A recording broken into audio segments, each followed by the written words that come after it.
So I realized that, you couldn't localize the mind. If you ask a neuroscientist, conventional neuroscientist, where's the mind? They'll point to their brain. But the brain only has the neural correlates of the mind. The mind itself, you can't localize. It's both embodied. It's a relational and embodied process. So, the mind doesn't exist by itself. It exists in relationship to other minds.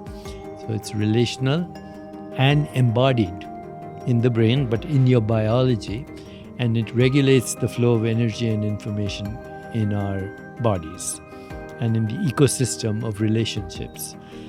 Now, if our identity, fundamental identity, which is that of the separate self, which is a socially induced hallucination in my opinion, because the separate self doesn't exist, period.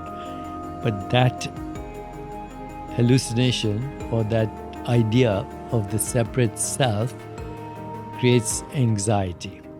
It also creates anger because of trauma in the past. So anger is nothing but the memory of trauma. Hostility is the desire to get even. Anxiety is the anticipation of trauma again in the future. Blaming yourself is guilt.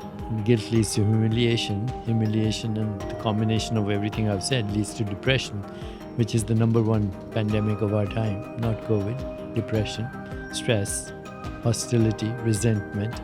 That causes inflammation. So, suddenly I had this idea that if we went back to some of the wisdom traditions of the world that said our essential nature is, as the Buddhists say, interbeingness.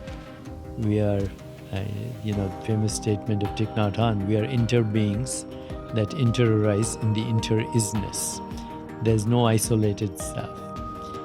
But that isolated, fearful self has created the trauma that we see in the world that actually manifests as war, terrorism, eco-destruction, greed, leaders who are only interested in power-mongering, influence peddling, cronyism, corruption, and their own self-interest.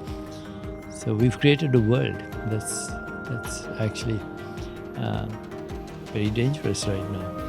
And I thought in my naivete about 35, 40 years ago, if we had something that could actually collectively shift consciousness, and actually I was one of the founders of an association called Alliance for a New Humanity.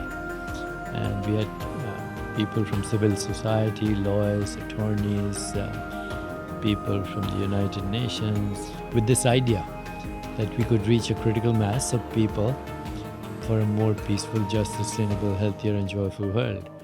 But even the organization faltered because there was schism within the organization.